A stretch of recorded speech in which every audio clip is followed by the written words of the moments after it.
Assalamualaikum warahmatullahi wabarakatuh. Kami dari kelompok 1 ingin presentasikan tentang reformasi dalam kebebasan politik. Saya Awan Mubarok. Saya Nindya Nur Aulia. Saya Cut Matia. Saya Ahmad Budi Lestari. Mari kita simak videonya. Materi pertama akan disampaikan oleh Ani. Akan menjelaskan mengenai definisi dari reformasi kebebasan dalam politik. Jadi, reformasi dalam kebebasan politik adalah perubahan tatanan pemerintahan secara menyeluruh dari masa otoriter beralih ke masa demokrasi yang dimana ditandai dengan hak-hak terjaminnya hak-hak sipil di Indonesia. Nah, reformasi dalam kebebasan politik di Indonesia itu terjadi pada tahun 1998. Lalu latar belakang dari reformasi dalam kebebasan politik yaitu yang pertama karena pemerintahan terlalu berkuasa, yang kedua banyaknya korupsi atau KKN, yang ketiga hidup makin tidak enak, dan yang keempat adalah banyaknya aturan yang tidak adil. Hasilnya, masyarakat dan mahasiswa itu bersatu melakukan demonstrasi besar-besaran yang mengakibatkan Presiden Soeharto mundur dari jabatannya pada tanggal 21 Mei 1998. Sebelum reformasi 1998, keadaan di Indonesia itu dalam politika sangat terbatas dan masih sangat diatur ketat oleh negara. Sekian presentasi dari saya, terima kasih.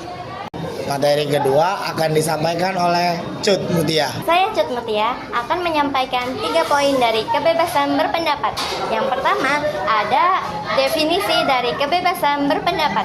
Kebebasan berpendapat adalah hak asasi manusia yang dimana setiap warga negara dapat berhak untuk mencari, memiliki, menerima, mengolah, menyimpan, dan menyampaikan informasi serta pikiran secara lisan, tulisan, maupun cetak, maupun melalui media cetak atau elektronik secara bebas dan bertanggung jawab. Yang kedua, ada aturan dari kebebasan berpendapat.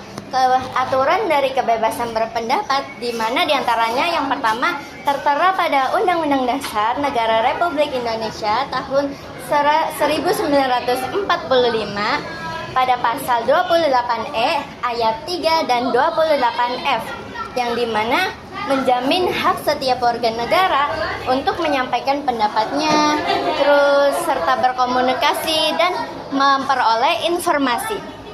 Yang kedua, tertera pada Undang-Undang Nomor 9 di tahun 1998, yaitu mengatur tata cara penyampaian pendapat di muka umum agar dilakukan secara tertib serta menghormati hak-hak orang lain dan ketertiban umum lainnya.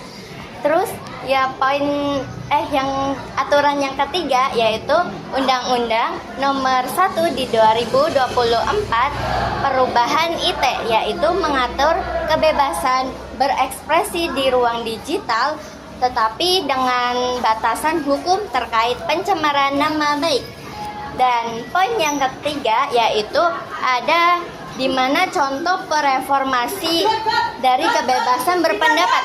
Contoh nyata itu yang pertama pada era B.J. Habibie di tahun 1998 sampai 1999, yaitu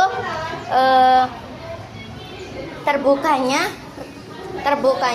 ruang kritik terhadap pemerintah melalui media dan masyarakat sipil. Yang kedua, pada era Abdurrahman Wahid atau Gus Dur di tahun 1999 sampai 2001, yaitu pemerintah lebih terbuka untuk menyampaikan pendapat secara langsung kepada masyarakatnya.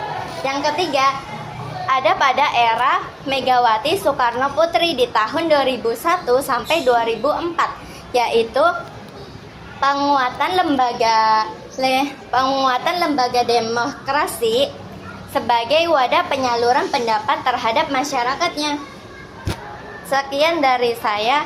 Wassalamualaikum warahmatullahi wabarakatuh. Dan materi yang ketiga akan disampaikan oleh Labibah. Labibah akan menjelaskan pengertian kebebasan pers adalah hak untuk mencari, menerima, dan menyebarkan informasi melalui media manapun seperti media cetak, media siaran, media digital tanpa campur tangan atau tekanan dari pemerintah atau pihak lain demi mewujudkan kedaulatan rakyat demokrasi. Terus selanjutnya aturan dalam kebebasan pers Yang pertama, Undang-Undang Dasar 1945 Pasal 28F menjamin hak setiap orang untuk berkomunikasi dan memperoleh informasi. Kemudian yang kedua, Undang-Undang Nomor 40 Tahun 1999 tentang Pers mengatur secara spesifik kemerdekaan pers sebagai wujud kedaulatan rakyat dan hak asasi manusia serta memberikan jaminan perlindungan hukum. Contoh dalam kebebasan pers yaitu ada 3. Yang pertama, masa B.J. Habibie tahun 1998 sampai 1999, era pembukaan pencabutan SIUPP, menghapus kewajiban surat izin usaha penerbitan pers sehingga siapapun bisa mendirikan media tanpa takut izinnya dicabut pemerintah.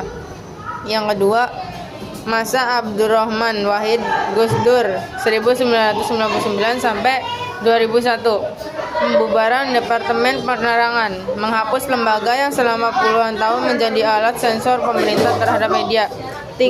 Masa Megawati, Indeks Kebebasan Pers. Indonesia mencapai peringatan ke-57 dunia pada tahun 2002. Posisi tertinggi di awal reformasi sebelum perlahan menurun. Terima kasih. Dan materi terakhir akan disampaikan oleh Amanda. Oke, di sini saya Amar Budi Lestari ingin menjelaskan tentang apa itu pemilu langsung. Jadi, pemilu langsung adalah sistem pemilihan umum yang dimana rakyat Indonesia menyuarakan suaranya secara langsung untuk memilih presiden atau wakilnya tanpa perantara. Dan yang kedua, saya akan menjelaskan tentang aturan pemilu langsung yang ada pada era B.J. Habibie, Gus Dur dan Megawati, serta SBY. Yang pertama, pada era B.J. Habibie, transisi reformasi pada tahun 1999, Undang-Undang Nomor 3 tahun 1999 tentang pemilu. Dan aturan yang kedua ada pada era Gus Dur dan Megawati, wacana langsung pada tahun 1999 sampai tahun 2004. Undang-Undang Nomor 23 tahun 2003 tentang pemilihan presiden dan wakil presiden dirancang untuk memfasilitasi pemilu langsung pertama. Dan aturan yang ketiga ada pada era SBY, penerapan pemilu langsung pada tahun 2004 sampai dengan 2014, Undang-Undang Nomor 23 tahun 2003 untuk tahun 2000, Undang-Undang Nomor 3 tahun 2003 untuk 2004, dan Undang-Undang Nomor 42 tahun 2008 tentang pemilu presiden dan wakil presiden. Yang ketiga, saya akan membacakan contoh dalam pemilu langsung. Yang pertama ada pada masa B.J. Habibie tahun 1998 sampai dengan 1999, era pembukaan pemilu tahun 1997, 7 Juni sampai 1999, ini adalah pemilu pertama masa Orde Baru. Dan yang kedua ada pada masa Gus Dur atau Abdurrahman Wahid di tahun 1999 sampai dengan 2001, pemilihan presiden oleh MPR. Dan pada tahun 1999, pemilihan presiden masih dilakukan di sidang MPR. Dan yang ketiga ada pada masa Megawati, pilkada langsung pertama 2004, konsep pemilihan kepala daerah pilkada secara langsung mulai dirancang dan diterapkan. Sekian presentasi dari saya. Wassalamualaikum warahmatullahi wabarakatuh. Dan kesimpulan akan dibacakan oleh saya. Kesimpulannya adalah reformasi membawa perubahan besar dalam kebebasan politik di Indonesia.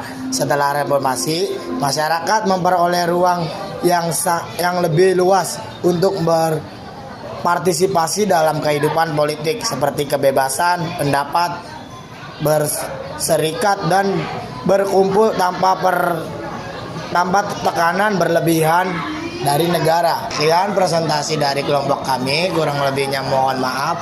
Assalamualaikum warahmatullahi wabarakatuh.